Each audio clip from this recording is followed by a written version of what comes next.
welcome to this fourth part of Kadambari lecture series. In the last parts, we have seen the story of Kadambari beginning from the court of King Shudraka, where a marvelous parrot was brought by a young Chandala girl. The parrot was indeed a wonder, and therefore the king asked the parrot to tell his own biography.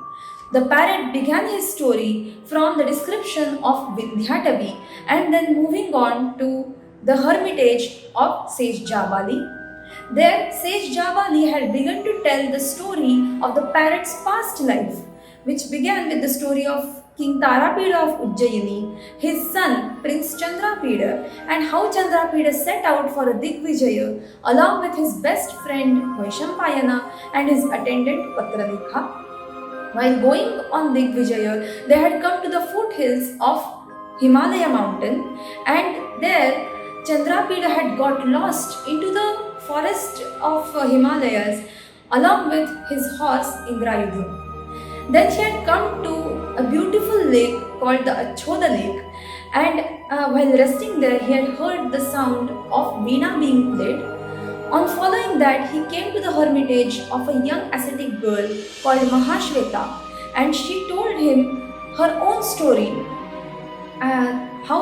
how she had fallen in love with a young ascetic boy called Pundarika, and how Pundarika had died before Mahashweta could meet him.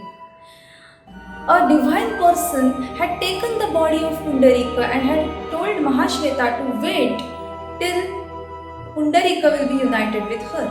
So Mahashweta had taken up the life of an ascetic, and she was still waiting for her union with Pundarika. After this story, Chandrapida had gone along with Mahashweta to the Gandharva Nagari, where he met the Gandharva princess Kadambari and fell in love with her.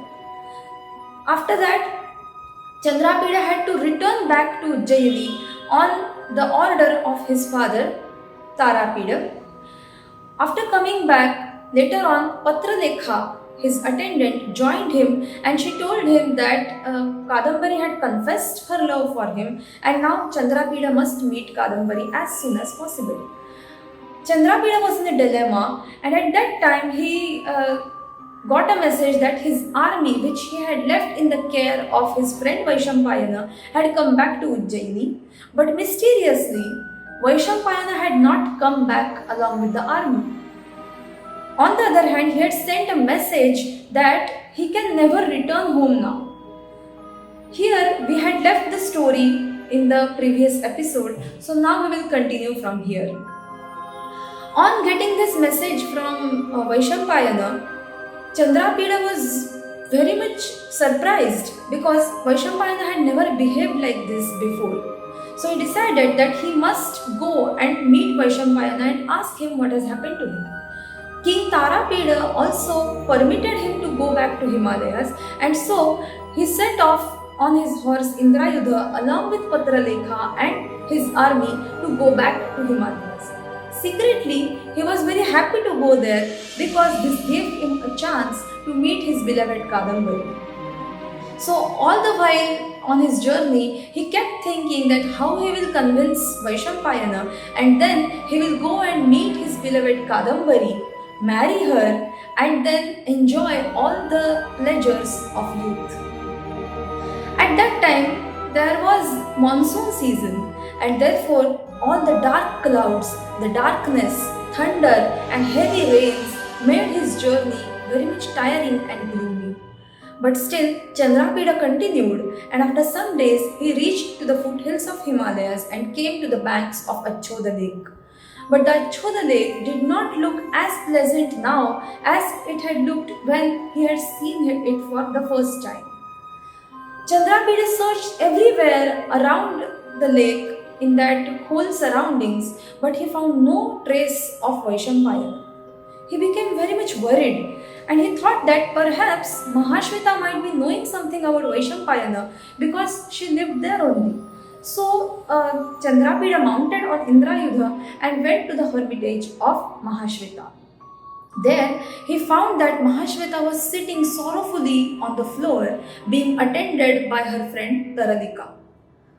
With thumping heart, Chandrapida came near her and asked her what happened. Mahashweta looked at him and said to him, "O prince, last time when you had come here, I had told you my sad love story. Without any shame, I told my story to you, and now also I have to tell you a sad story. Please listen. After you left the Gandharva Nagari and went to your kingdom Ujjayini, I also came back to this forest and resumed my life of an ascetic. Once, on the banks of this Achoda lake, I saw a young Brahmin boy who looked similar to you in his attire, and I saw that he was searching for something which he had lost maybe. As I was looking at him, he suddenly looked at me and began to stare at me as if he knew me for a long time. I did not like his look and therefore I went away from there. I told Taralika that I don't find the intentions of this boy to be good and therefore don't let him venture near our ashram. Still, if he comes near, then something bad will happen to him. Then, for some days, I saw nothing of that boy. And then, one night, when Taralika was fast asleep and I was lying on this rock, staring at the sky, thinking about my beloved Pundarika, where he would be and what would he be doing, I was lying wide awake when suddenly I saw that the same boy was coming towards my direction. His body was horripilated and he was perspiring. With a vain desire of embracing me, he had spread out his hands. He looked at me and said, "Oh lovely girl, please give me your love. Without your love, I will be killed by the arrows of this Madana." When I heard this, I became very angry and my eyes turned red. And I said to him, "Oh wretched fellow, how dare you say this to me? Why did your head not split into pieces as you said this? O Lord Moon, you are the witness of all this. If the love in my heart for my Pundarika is true and I have not thought of any other man other than Pundarika, then by the power of that truth, may this wretched boy at once fall into the life of a parrot." As soon as I said these words, the boy fell down dead. Later on, I understood from his attendants that he was your friend Vaishampayana. Saying this, Mahashweta shed tears of sorrow. As soon as Chandrapida heard this, Chandrapida closed his eyes and said, "O revered Mahashweta, please tell dear Kadambari that I am not fortunate enough to be in her service in this birth. May I attain that fortune at least in the next birth by your blessings." As soon as he said this, Chandrapida's heart split and he died on the spot. Unbelievable was the friendship of Chandrapida and Vaishampayana. Just by hearing about the death of his dear friend Vaishampayana, Chandrapida also gave up his precious life. All the kings and princes who had accompanied Chandrapida, when they saw Chandrapida dead, they all started lamenting.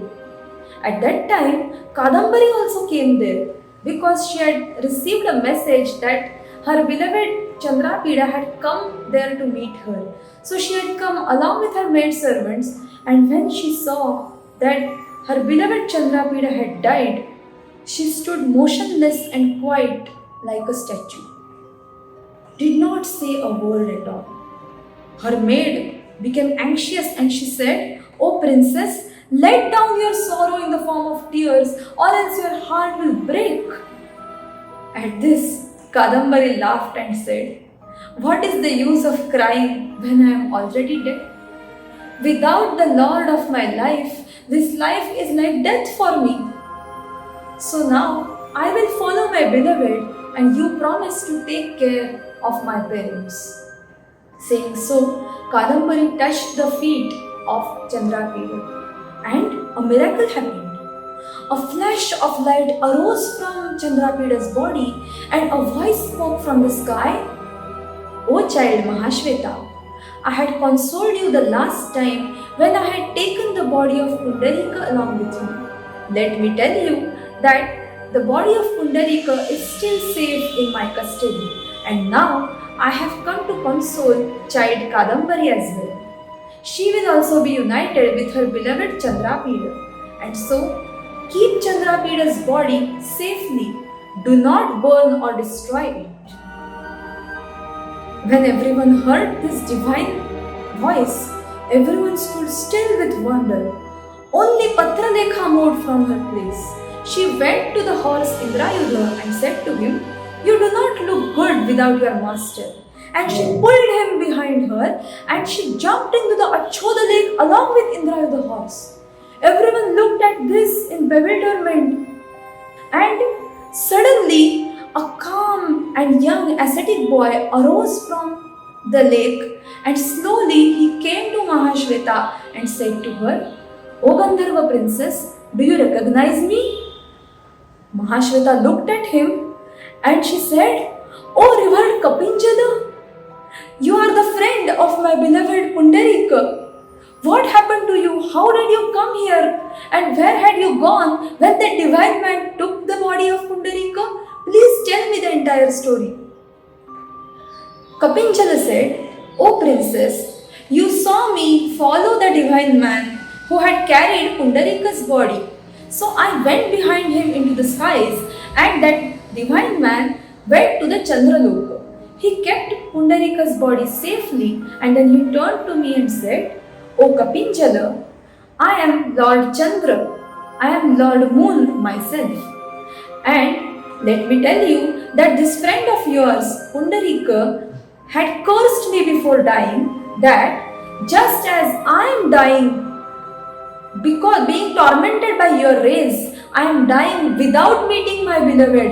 Similarly, you will also be born again and again, and you will die without meeting your beloved.'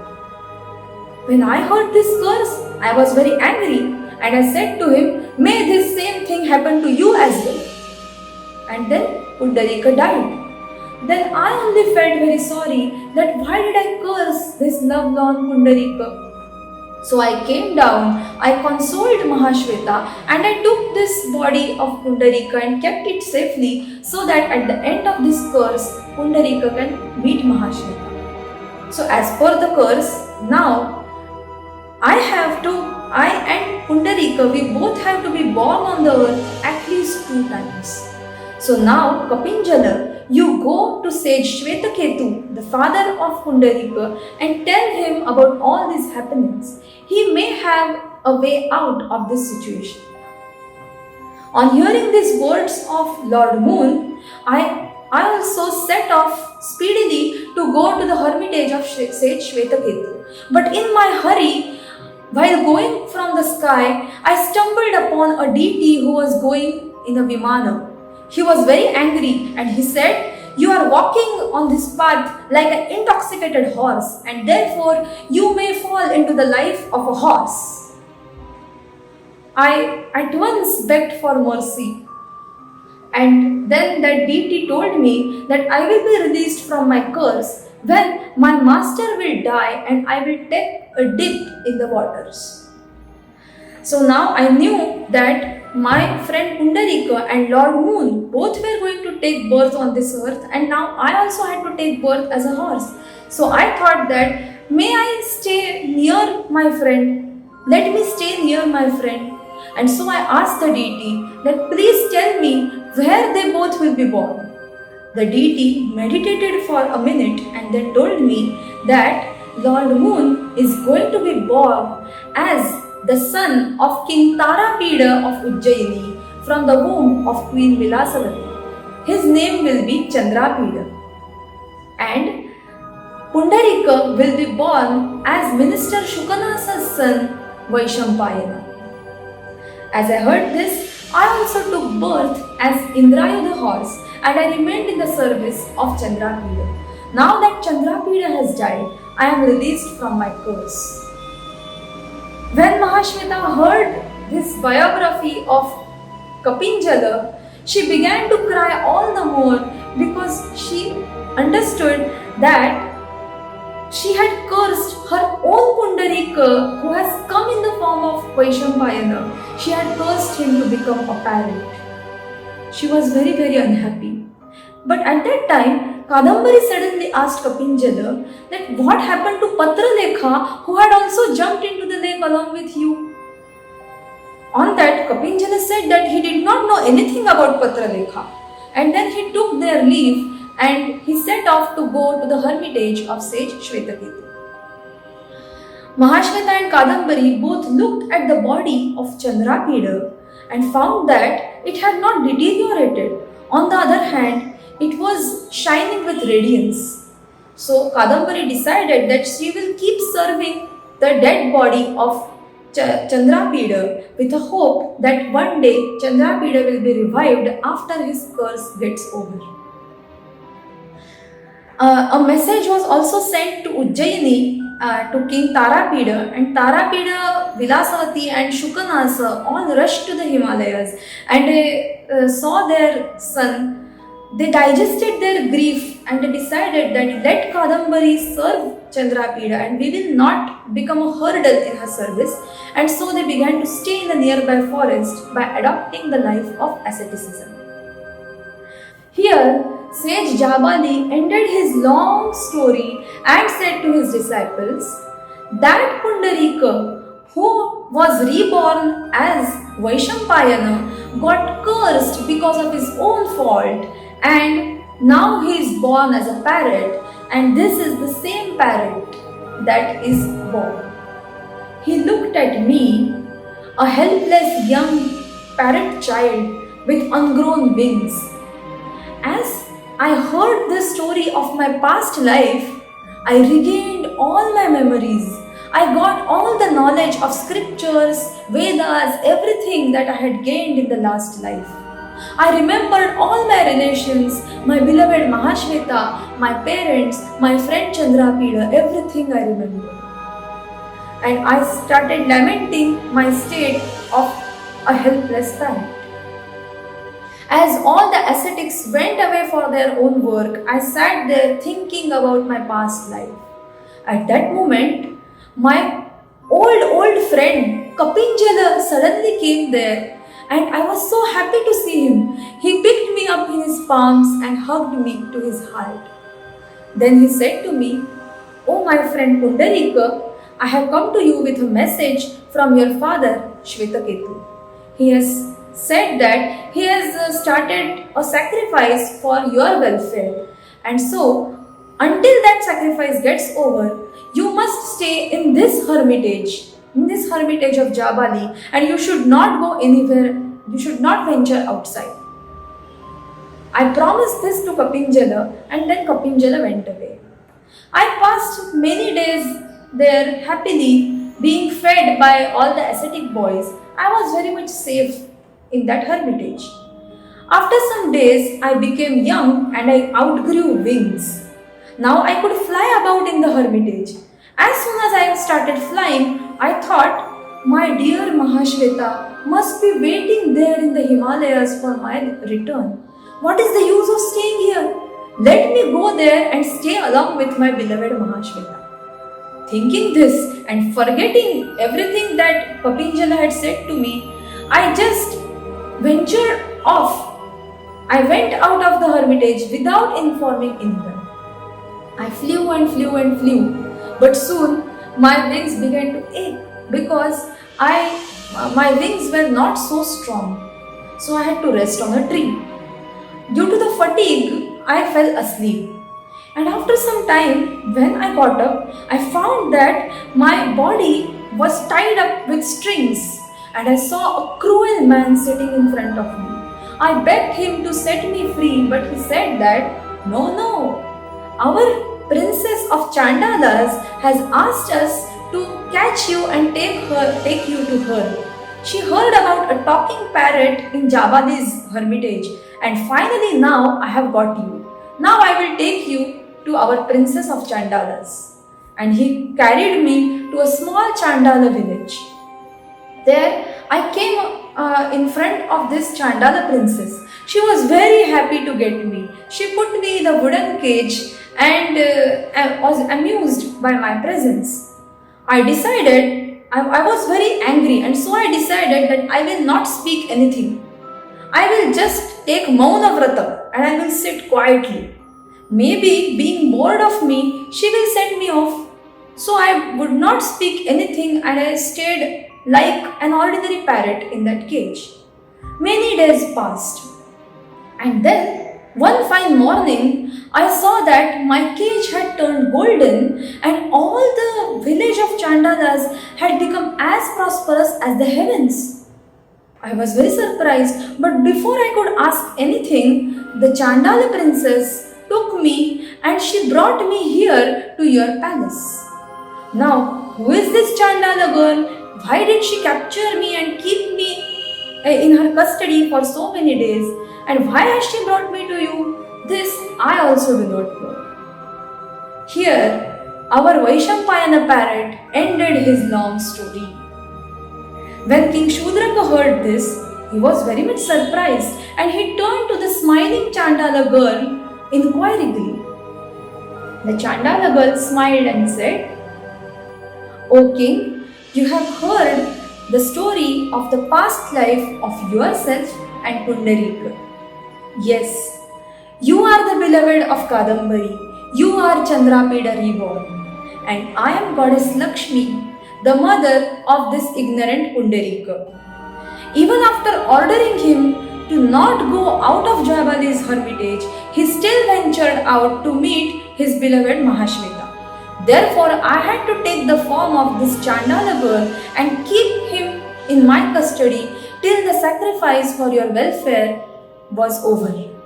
Now that sacrifice is over and it is the time for you both to be released from your curse. Therefore, I brought Pundarika here to you so that you may both be released from this curse together. Saying this, Goddess Lakshmi flew into the sky and disappeared.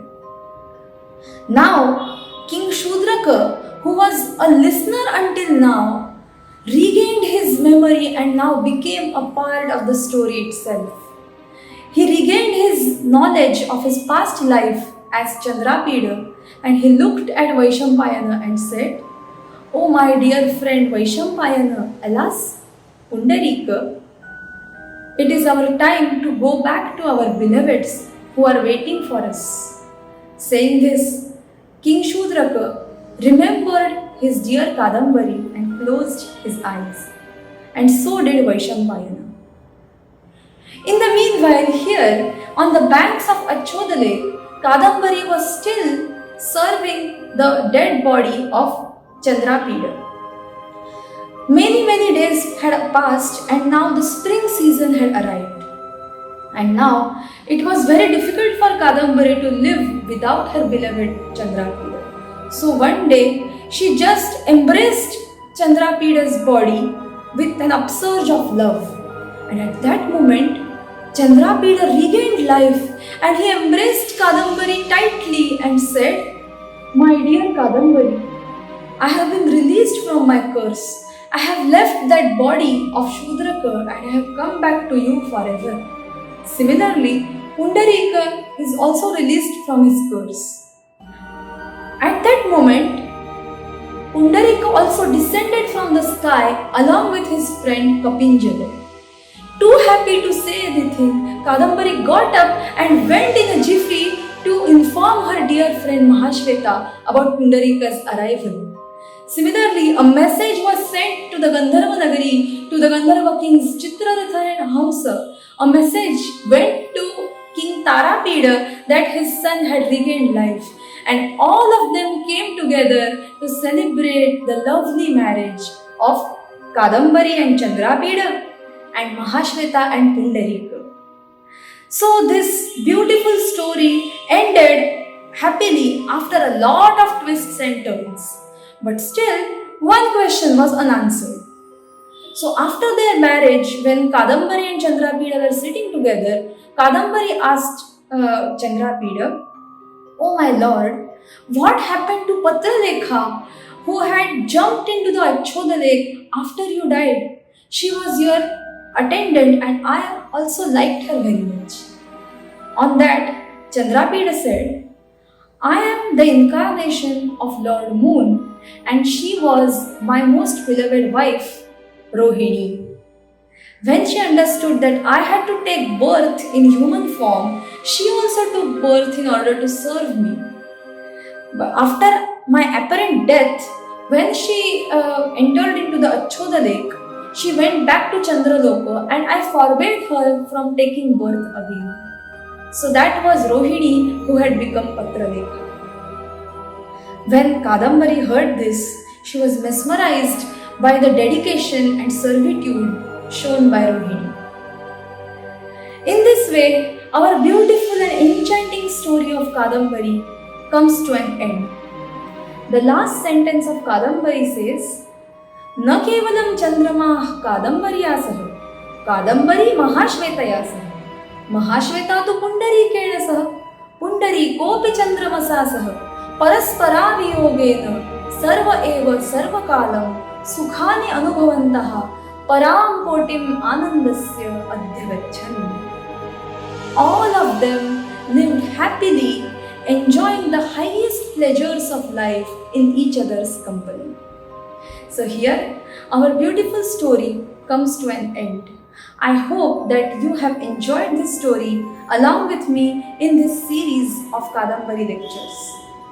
If my narration has caused any kind of disturbance in your enjoyment, then I beg your pardon, because this is a first effort from my side also to narrate a certain story to an audience.